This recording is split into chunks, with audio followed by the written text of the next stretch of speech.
ကြီးရလေးတစ်ချက်တောက်ပါမယ်ကကြီးရလေးတောက်ပြီးပြီဆိုလို့ရှိရင်တော့ပြောင်းမြန်ဘက်ကနေပြီးတော့လူမျိုးရှာလေးကိုစတင်ပါမယ်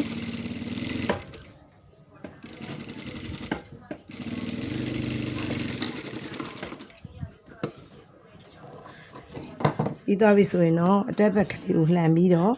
ဒီရှာလေးကိုပြန်ပြီးဒီလိုလေးအုပ်ပါမယ်ချုပ်ရိုးလေးကိုဒီလိုဓာတ်လျှောက်ကလေးကိုတစ်ခါတည်းပဲချုပ်လိုက်ပါမယ်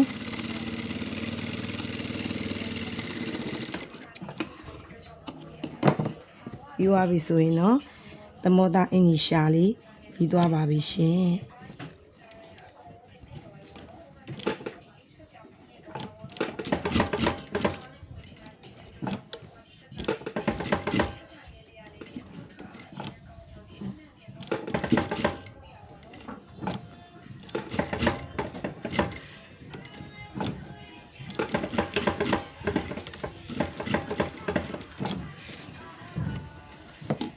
ဒါဆိုရင်တော့သိလွယ်တဲ့သမောသားအင်ကြီးရှာလေးရဲ့လုပ်ပုံလေးပြီးသွားပါပြီရှင်